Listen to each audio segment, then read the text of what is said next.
I'll be happy instead of Sarah. I'll take over your wedding. Sorry, I don't quite understand what you mean. My best friend, who mocked me for being a plain woman, robbed my fiance and even tried to steal my wedding? But my best friend turns pale at my word. And who might you be?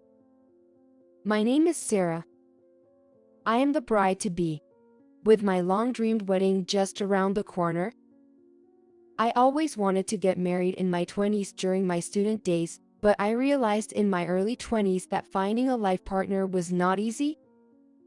It was extremely busy to search for love while continuing my career, but finally, I met my soulmate. Now, I am on top of the world. Today, I have a reunion with a high school friend after a long time. Sorry to keep you waiting. It's been a while. How have you been? I've been good. It's nice to see you. You look well, Karen. Karen, whom I haven't seen for about a year, is still beautiful. Sarah, you rushed over, didn't you? Your hair is a mess.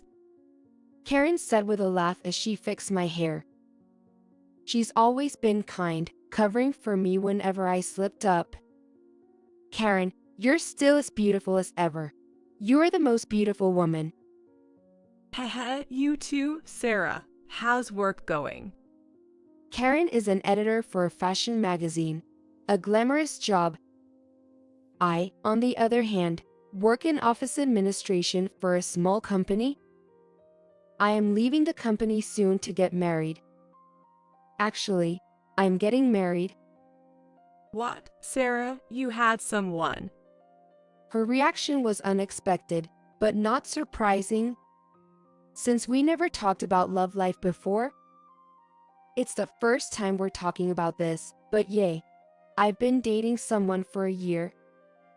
Really? You should have told me. What's he like? Karen, while pouting, was very interested in my fiancé. He's too good for me, really kind, and being with him makes me very happy. One reason I never talked about my love life with Karen is she seemed uninterested in others' romance. Even now, she looked out the window, seemingly bored, despite having asked. Well, but you know, a guy who's just nice won't cut it. He needs to be able to work well. Are you going to continue working? I'm quitting at the end of this month. He wants me to stop full-time work. Karen suddenly leaned in as I said that. What? That's so selfish. Are you sure? Does this guy have the means to support you both? You realize living together costs twice as much, right? I mentioned that my fiancé owns an apartment and that we would live there after getting married because she seemed worried. He's a young executive at a major company. It's safe to say he's financially reliable. I've never been much into my job. When he suggested me to be a stay-at-home maker, I was secretly thrilled. Explaining everything made Karen look even more disinterested and said, "What's that, bragging? I'm feeling down. Let's call it a day," and suddenly stood up to leave. Left behind, all I could do was watch Karen's retreating figure in a daze. Welcome back. You went out with your friend, right? Did you have fun? When I got home, my fiancé, David, had already returned. Noticing my downcast face, he peered worriedly at me. What happened? It seems I accidentally upset my friend without realizing it. David made coffee, and as I explained the situation, he said, "Maybe this girl, Karen, is just jealous of you, Sarah." That would be the natural conclusion, but Karen is much prettier by far. I wonder, do friends really get seriously jealous over love stories? I don't want to speak ill of your friend, but I don't have the best impression of her. Normally, people are happy to hear about their friends' good news, especially if it's about something joyful. I was torn between agreeing with David and not wanting to believe it. "I'll see her one more time," David said kindly. "That's good. And if something unpleasant happens, come and talk to me. I'm on your side, Sarah. I love this about him. If I can't reconcile with Karen, then next time we meet, I'll have to end this relationship. I can't keep up with someone who speaks ill of my dear one. Deciding this, I sent Karen a message to arrange our next meeting. Sorry I was late. I apologize for leaving early last time. A week later, Karen immediately apologized for the previous day's incident when we saw again. No, I'm sorry too for being late and talking about things. Sarah, it's not your fault. I was feeling a bit unwell that day and wanted to go home. I'm really sorry. Relieved that we reconciled, I let out a sigh of relief. Tell me about your husband, Sarah. He's kind, isn't he? Yes, he secretly booked the wedding venue I've always dreamt of. I was so moved I cried. Karen exaggeratedly cheered. Wow. We got excited talking about cliché things like wedding dates and rings. Hey, is he handsome? Show me his picture. Karen asked with a grin.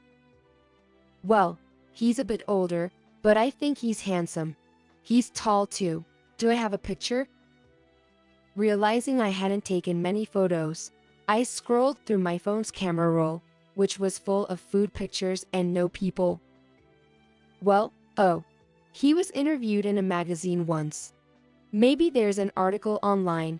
David contacted me as soon as I tried to search. Oh, sorry. I need to take this call. Sure, take your time. Karen said as I stepped outside to talk to David, who had left work early feeling unwell. Sorry, Karen. My boyfriend is feeling a bit sick. I feel terrible, but can I go home now? Of course, don't worry about it. Go take care of him. Karen said with a smile, sending me off. I never got to show her his picture. Well, I'll introduce him eventually. For now, I need to focus on David waiting at home. Though I was worried when he called, David just had a cold onset and recovered after a couple of days. I sent an apology message to Karen soon after, but she hasn't replied yet. I'm a bit concerned, but she's probably just busy with work. I have a wedding meeting coming up this weekend. There's so much to decide before then. Life's milestones are hectic. Eventually, I forgot about the lack of response from Karen. And on the weekend, as soon as we arrived at the venue, the planner approached us with a worried look. There was a message that the wedding and guests remain the same, but the bride has changed. Such harassment happens rarely, but they managed to handle it, concerned something had happened to me. The person didn't give a name, just mentioned she would be the new bride. After discussing precautions for future pranks, we finished planning the ceremony details by midday. Having lunch at a cafe, David looked at me worriedly. Sarah, be careful for a while. The prankster might be someone close to us. Okay, I understand. And you take care too, David. You've just recovered from your cold. David gave a wry smile and said, I'll be careful. I was a bit worried about our upcoming wedding, but at that time, it seemed like no big deal. I was busy with preparations, like sending out invitations, but recently, David has been coming home late.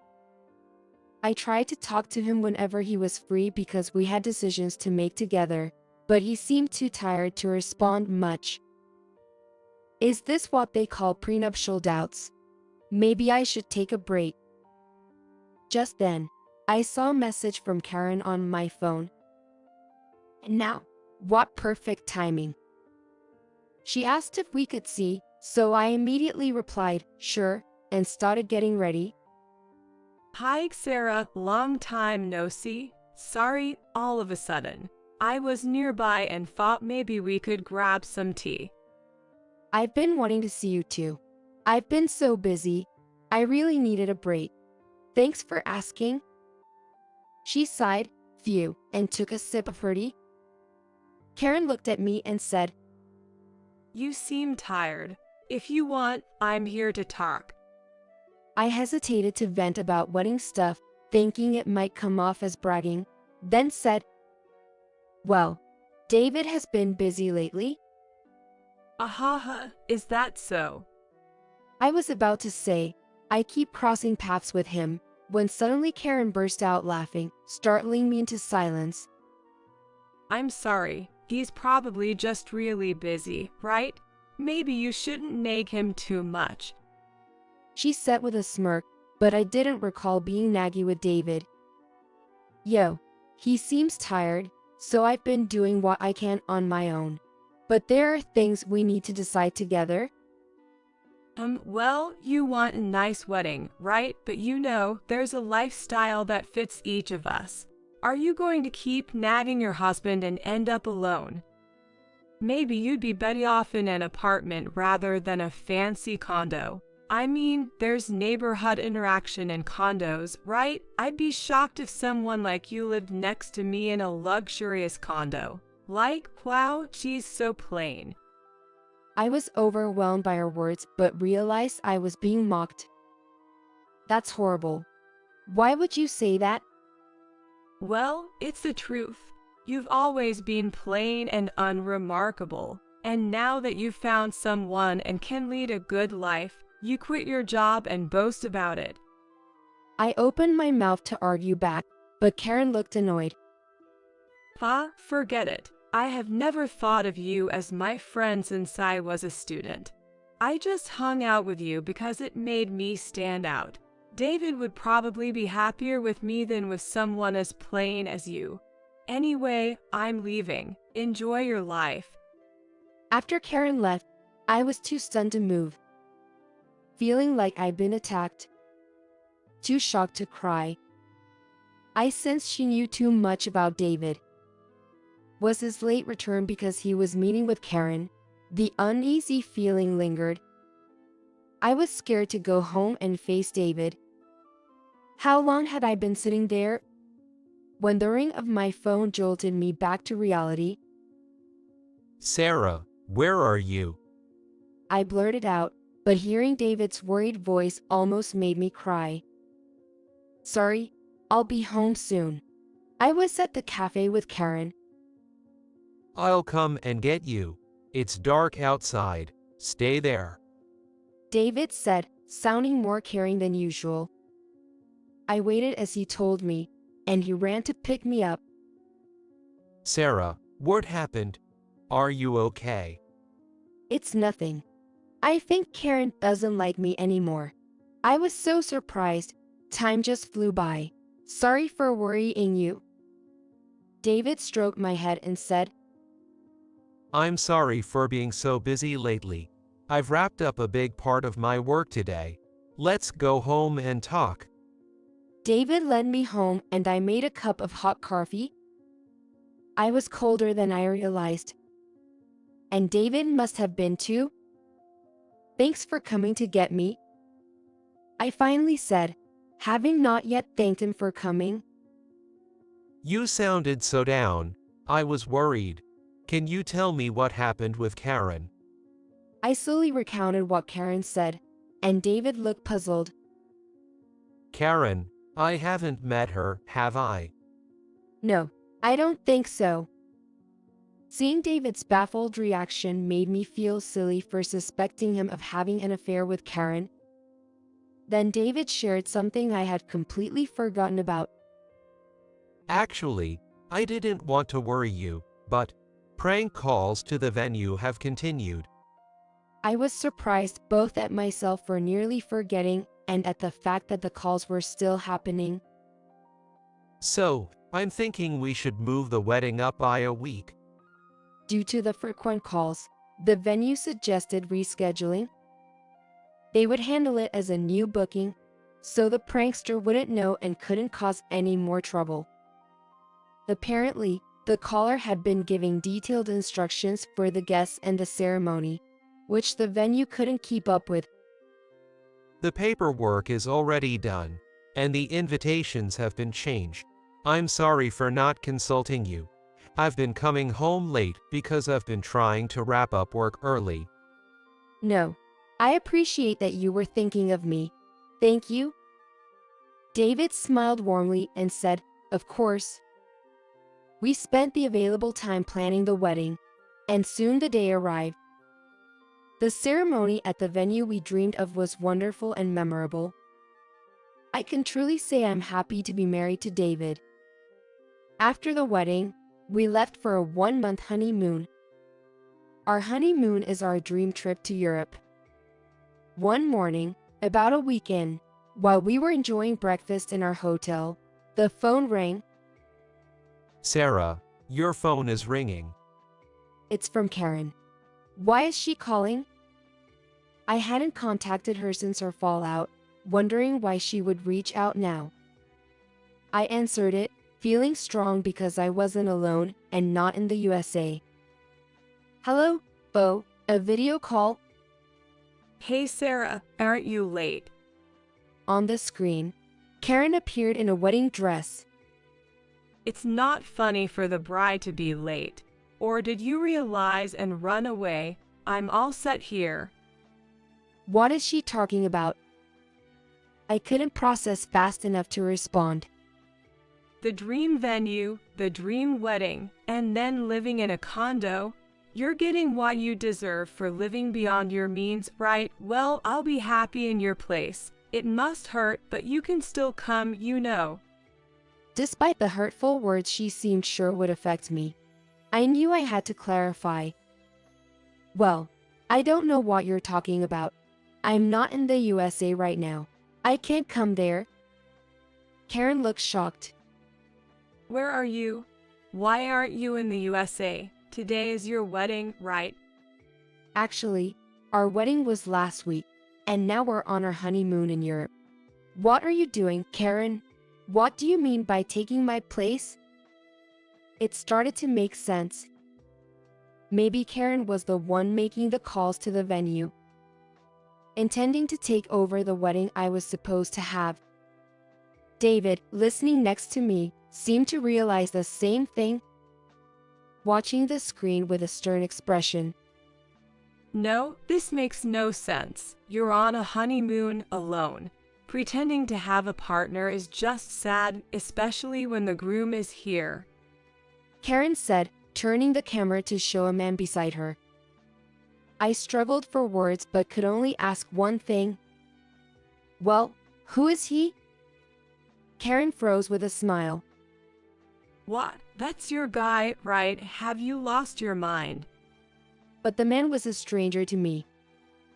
What's going on here? I looked at David in confusion, and he was staring at the screen with wide eyes. John, what are you doing? Oh, boss, good evening. Isn't today your wedding day? Apparently, John and David know each other. David, with a look of realization, asked me to let him handle it. I quickly agreed, realizing I couldn't sort this out myself. Hello, Karen. I'm David, Sarah's husband. Just saying that turned Karen's face pale. You mistook John for Sarah's husband by mistaking me for John. I don't know how you got that idea. No, that's a lie. I saw the name on Sarah's phone, and I checked a photo from the magazine interview. You're engaged, right? That's what you said. You kept bothering me about it. It seemed she had sneaked a look before but must not have seen clearly. She confused John for David, and the photo in the article as well. Even with David beside me, making it clear she was mistaken, she confronted John, blurting out incredulous things. What? Engaged? You mean married, right? Yes, I have a wife. What? Are you kidding, John? You're married. Who's a crazy one here, trying to marry a married man? Karen, it seems you were trying to trap Sarah, but John, whom you mistook for me, was fired for infidelity. This time, I was the one surprised and turned to look at David. It turned out John was a former colleague at David's company who had been relocated after his affair was discovered a year ago and then forced to resign after repeating his misconduct. However, he himself wasn't convinced and became a nuisance, loitering around the company and bothering the employees. David gave Karen the final blow as she stared at John, unable to accept the wrong person. John's wife is used to handling these situations. I think you can expect a formal notice for the evidence of infidelity. Karen glared at John, then at us. David moved the phone to shield me from her stare. It really annoys me that you alone get to be happy, being so plain compared to me. Actually, Sarah is far better than you. David retorted, making Karen furious. A formal notice. I don't care about compensation. Karen, I think your boss will be informed too. Karen, who had remained defiant, finally turned pale. If the company is notified, everyone will know of the affair, leading possibly to demotion or forced resignation. Please don't contact Sarah again. If you do, we will report it to the police. And don't even think about visiting. This screen showed a chaotic scene. John trying to appease a fuming Karen in her wedding dress, who remained silent and downcast. Unbothered, David ended the call. The wedding costs will probably fall on Karen since John can't afford it. He remarked, checking my reaction. I probably won't see Karen again. I felt neither sadness nor pity for her. Thanks, David. It's okay. What are we going to do today after this? Spend time at the hotel. The bond with Karen had already been severed at the cafe. There was no need to ruin our honeymoon over someone who harbored malice against me. I decided to enjoy the rest of my honeymoon, along with my sweet husband who makes me happy.